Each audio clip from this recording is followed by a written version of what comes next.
So, at the beginning of this season, there were a few anime I had on my radar. They were Overlord Season 3, Angels of Death, and Grand Blue. You see, Grand Blue was a particularly weird case because I heard a lot of manga fans hyping it up right before its release. But episode 1 comes out, I hear nothing. Episode 2 and 3, just crickets. So, needless to say, I just kind of assumed the anime flopped. So one day I was just going through the seasonals I hadn't yet watched, and Grand Blue popped up, and I was like, alright, let's just get this over with. So I watched the first episode and laughed until I cried. The second episode was just as funny, and the third episode was even funnier. So why the hell was this anime that I quickly fell in love with not being talked about anywhere? Oh wait. Oh god, no! No, but seriously, the fact that this anime is not easily accessible definitely killed off a lot of hype surrounding it. Reminds me of another anime from this season. So today, I've decided that I'm just gonna kind of gush about Grand Blue for the next several minutes. So Grand Blue is definitely a weird case when it comes to anime. It's a show highlighting an almost toxic friendship between Iori and Kohei. The comedy comes from how these two characters are almost forced together. Well, I think it's less almost and more so actually forced together.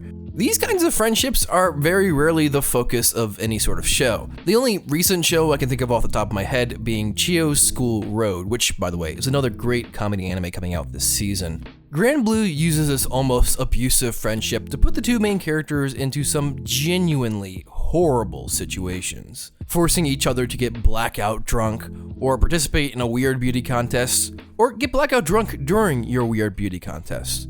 The show always gives these two characters an out to these ridiculous situations as well, but it's their pure hatred for each other that inevitably leads them to failure, which is hilarious and also cathartic because they both quite literally dug themselves into these holes, making the comedy not just come off as mean, but well-deserving.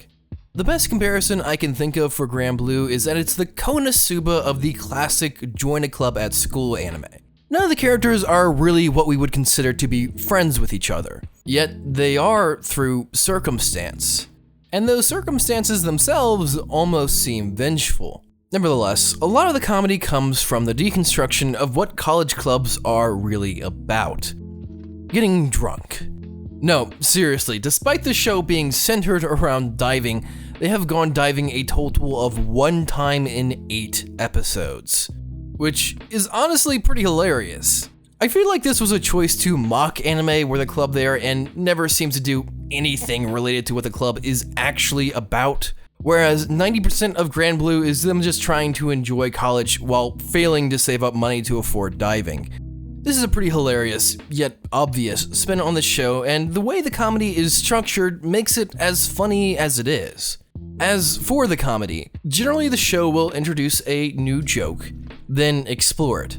The joke is told in just about every form imaginable, which may seem like overkill, but once it's done, the joke is finished or recycled for the episode. It's either ended with some large overarching joke or is revisited in another joke as a punchline, always throwing a wrench in the comedy that we don't expect to see. One of my favorite reoccurring jokes is that Azusa mistakenly believes Iori is bisexual. So Azusa tells just about everyone she sees when Iori and Kohei are in the same room because, well, she ships it, thus always getting him into some pretty weird situations. So when Kohei and Iori are trying out being bartenders, Azusa tells the owner of the bar that Iori and Kohei are dating. The bartender, being confused by this, pries for a little bit of information, asking vague questions that just so happen to line up to Iori's actual problems with another character in this scene, thus convincing the bartender.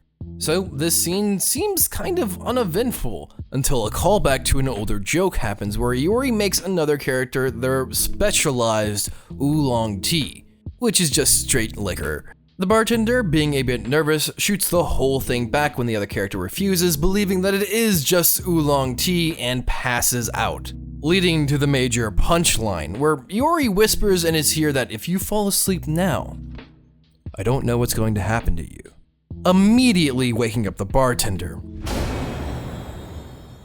A lot of different jokes that were well established all came together in this scene, making me laugh so hard that I had to pause the show for a bit. And that is truly incredible. The witty writing is some of the best I've ever seen, giving this show a serious backbone and even at times giving the show a little bit of heart. That's why it pains me to see just how little coverage this show has gotten this season. All the characters are hilarious, the writing is clever, and the comedy comes off as, well, deserving. Grand Blue, in my opinion, may just be the funniest anime of the year. Thank you guys for watching. I hope you enjoyed the video. If you liked it, maybe consider subscribing. I upload anime-related content once a week. A huge thank you to all of my patrons. You guys are my heroes. Speaking of which, if you're interested in seeing how I edit, chatting with me, or simply supporting the channel, I run a $1 a month Patreon to make that as easy as possible. Make sure you guys share, like, comment, and subscribe. This is Manime Matt. Make sure you guys say, man, go watch that goddamn anime!